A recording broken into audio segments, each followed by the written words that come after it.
Public debates between presidential candidates have become a mainstay of American elections, though this wasn't always the case. Sometimes amusing and sometimes shocking, presidential debates have been full of key moments shaping the way the public perceives the candidates and the issues. 1858. Although the campaign was for the Illinois Senate, the 7 debates between Senators Stephen Douglas and Abraham Lincoln were the first true mass media debates in U.S. politics, reaching nationwide audiences on the same day, thanks to new technologies like the telegraph. 1948. The radio debate between New York Governor Thomas Dewey and former Minnesota Governor Harold Stassen during the Republican primary was the first audio-recorded presidential debate. The topic was whether the Communist Party should be outlawed. 1960. In the first televised presidential debate, looks mattered. Vice President Richard Nixon, the election favorite who was nursing a knee injury, refused to wear stage makeup before the debate and sweated under the studio lights. On camera, he looked pale and ill, with a 5 o'clock shadow. By contrast, a tan Senator John F. Kennedy looked and sounded robust and energetic, giving him a slight advantage after the debate. 1976. During his debate with former Georgia Governor Jimmy Carter, President Gerald Ford memorably misspoke when he said, "There is no Soviet domination of Eastern Europe, and there never will be." 1980. Shortly before a scheduled one-on-one Republican primary debate in New Hampshire with former Texas Representative George H.W. Bush, former California Governor Ronald Reagan invited other Republican candidates to participate. Bush refused to accept the change in participants, leading to a standoff that eventually ended with the other candidates walking off the stage. During the second presidential debate with President Jimmy Carter, Reagan, the Republican nominee, responded to Carter's lengthy criticism of his record with a lighthearted dismissal. "There you go again." That won over the audience. 1984. In his Democratic primary debate with Senator Gary Hart, former Vice President Walter Mondale used a famous advertising slogan, "Where's the beef?" to criticize the lack of specifics in Hart's platform. During the second presidential debate in the general election, President Ronald Reagan deftly turned a question about his advanced age into one about Mondale's youth and inexperience. "I will not make age an issue of this campaign. I am not going to exploit, for political purposes, my opponent's youth and inexperience." 1988. In a discussion about the death penalty during the second presidential debate between Vice President George Bush and Massachusetts Governor Michael Dukakis, Dukakis' dispassionate response to a hypothetical scenario of his wife being raped and murdered harmed his campaign.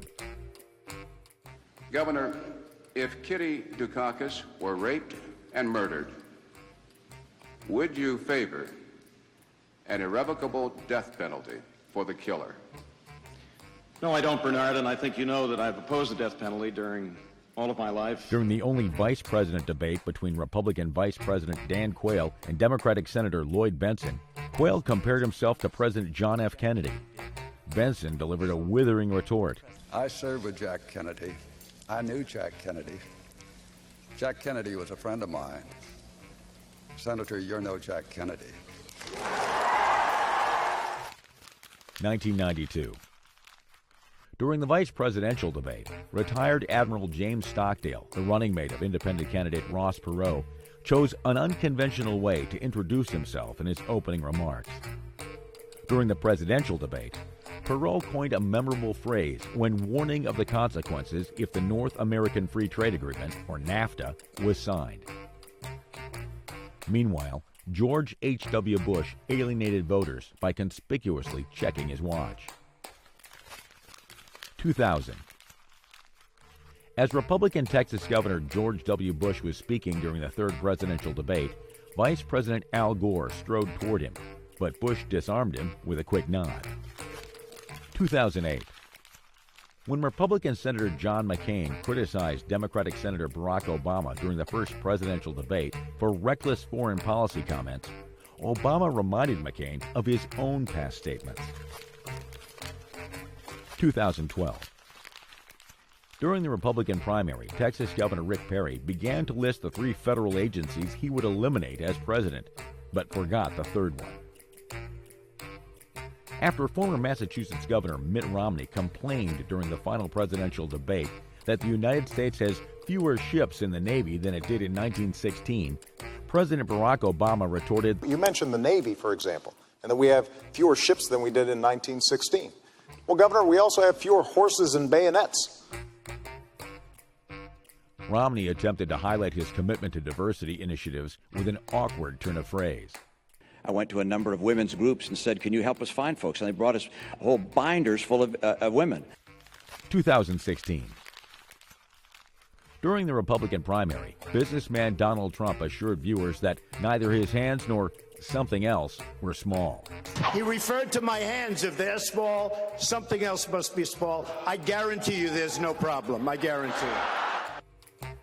During the general election, when Secretary of State Hillary Clinton accused Trump of being a puppet of Russia, he retorted, "No, you're the puppet." Well, that's because he'd rather have a puppet as president of the United States. No puppet. And it's pretty clear. You're the puppet. In another town hall-style debate, Trump appeared to menacingly pace around Clinton and loom over her as she spoke, which she later admitted made her skin crawl.